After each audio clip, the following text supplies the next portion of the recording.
Today we're going to make hot cross buns. It's the lead up to Easter and it's a really nice fun thing to make with your family so that you can have them fresh and warm whenever you like during the Easter season.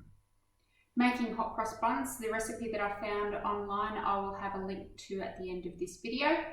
And the main ingredients for hot cross buns are flour, yeast, sugar, mixed spice, currants, or in this case, chopped chips, butter and eggs and milk and a pinch of salt. And what we'll go through right now is the process of adding all of those together. It forms a dough. We then knead the dough for a period of time and form it into the rolls. And after we've done that, we cook them in the oven. But it's a long process because we've got yeast. We need the dough to rise, and so we'll come back and forth during this session to have a look at the different processes. So what we'll do is we'll add the flour, which is quite a significant portion of flour, the yeast, cast sugar, mixed spice, pinch of salt, and currants, or because my family asked for it, the chopped chips. And we'll just mix that together.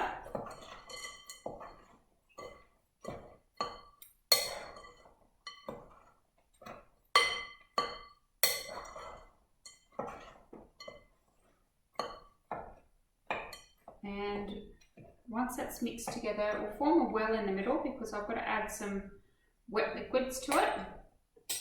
In a small pan or a saucepan, we're going to melt down some butter and we're going to add the milk to the butter. When the butter's melted, we'll add the milk and then we'll warm the milk up, and that will form the liquid to go in to make the dough. We'll add the 2 eggs that we have here that are lightly beaten into that mixture, and then we'll knead the dough.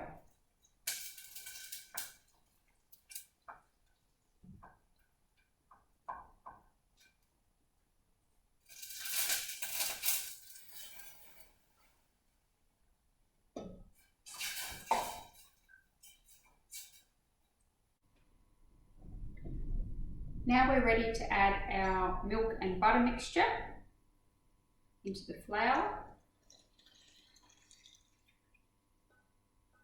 just into that well that we put in the middle, as well as the 2 eggs that have been lightly beaten.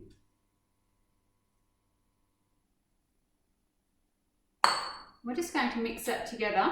Actually, it says to do that with a flat-bladed knife until it forms a soft dough.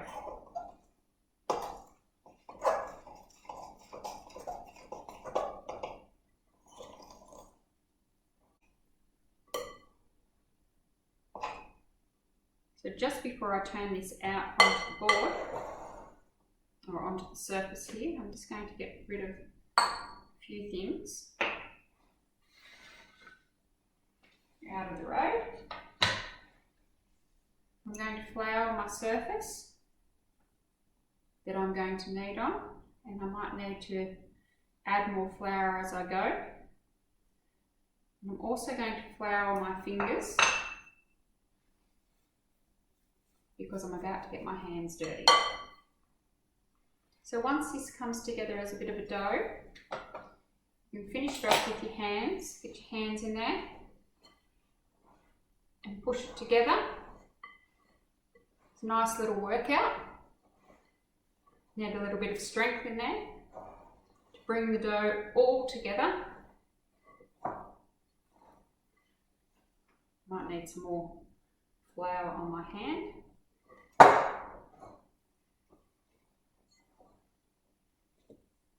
And as you can see,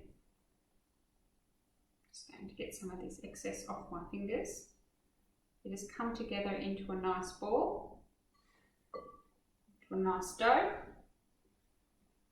And what we're going to do is we're going to knead this. Now, I'm going to keep adding flour to my surface, and I'm just going to knead this dough until it's smooth.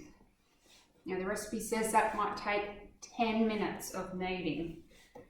So the way to knead is you continually turn your dough and make sure that it's floured underneath. And you just do a pushing motion where you pull back some of the dough and you push it down. And what this does is it just stretches the dough out to make it nice and smooth. You can do it one-handed, or I tend to do it two-handed. Again, make sure you keep putting flour underneath your dough so it doesn't stick to your surface. So I'll see you all in about 10 minutes time. Okay, so 10 minutes has passed and you should have a very nice looking ball of dough. Now the interesting thing about this is we need to set this dough aside for about an hour and a half for it to double in size and activate the yeast inside this dough. So we have a bowl and I have greased the inside of this bowl. We pop our dough inside of that and we cover it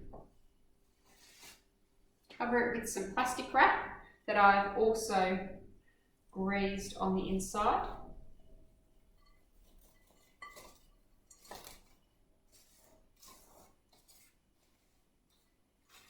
Cover that over and we leave that in a nice warm spot in the house for an hour and a half.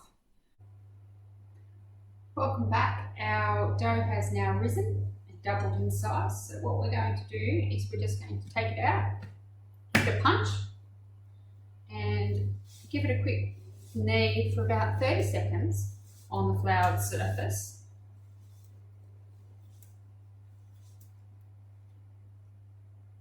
Make sure I don't lose any of the ingredients. Then we're going to divide it into its portions. Let's pop this aside. Use my knife. I like to make small buns, so it says that it'll make around about a dozen. I'm just going to evenly distribute the dough so that I'm making buns around about the same size. Alright, so we've got our little portions. Just quickly knead them into a ball and pop them on our tray. And I'll keep doing that until they're all ready. So here you have the tray of the hot cross buns ready for the proofing. So we'll just cover that again with some plastic.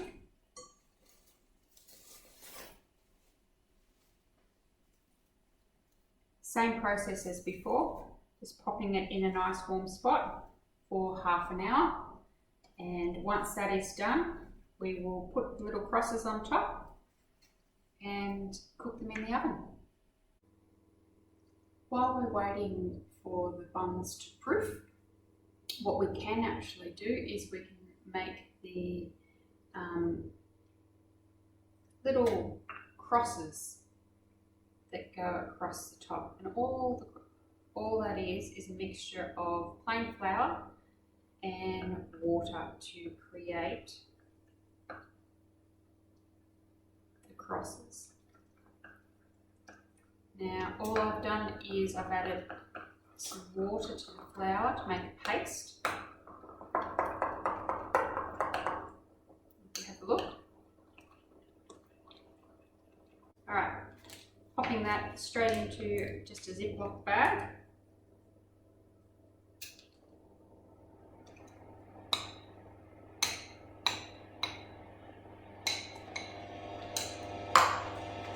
Sealing going to chop off.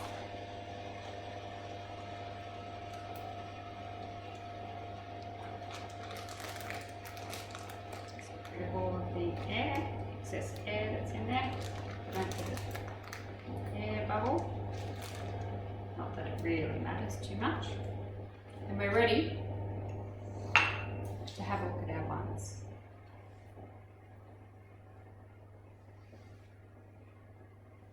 They've just been proving in front of the oven door.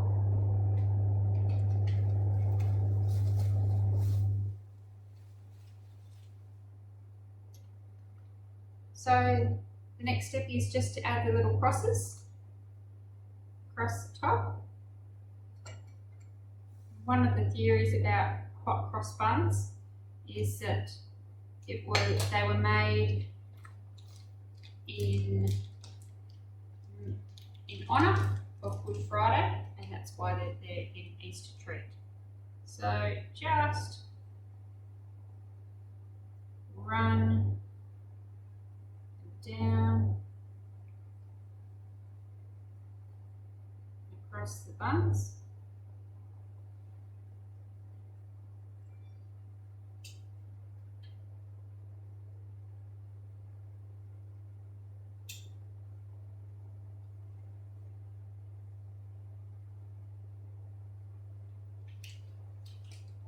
That in there. These now go in the oven for 25 minutes, and we'll have a look at them at the end. Next stage of that is to then glaze them. So we'll pull them out of the oven, we'll make the glaze, and we'll glaze the top of the buns. Well, here we have the last little bit we have to make. It is the syrup, the sugar syrup, that is the glaze that is on top of the hot cross buns. And all we do with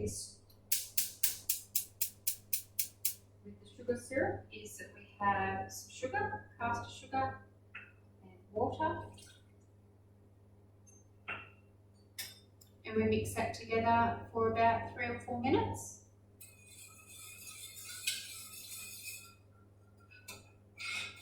Until it's dissolved and it thickens slightly.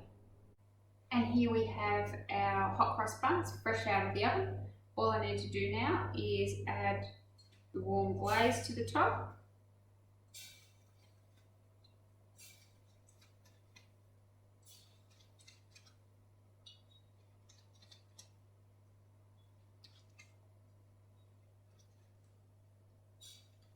And that'll absorb into the bun.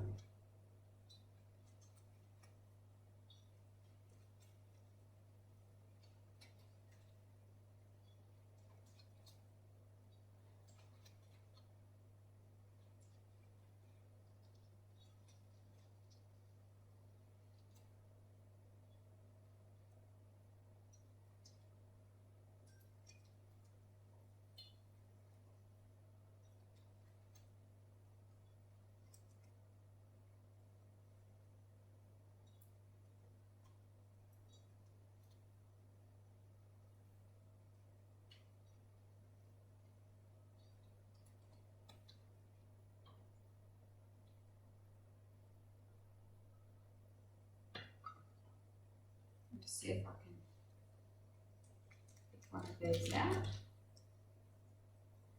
And there you have nice, fresh, straight out of the oven hot cross bun. I hope you enjoy making your own batch of hot cross buns. Understand it takes a long period of time to make. It's a nice afternoon activity to do with your kids. And I hope you have a nice Easter.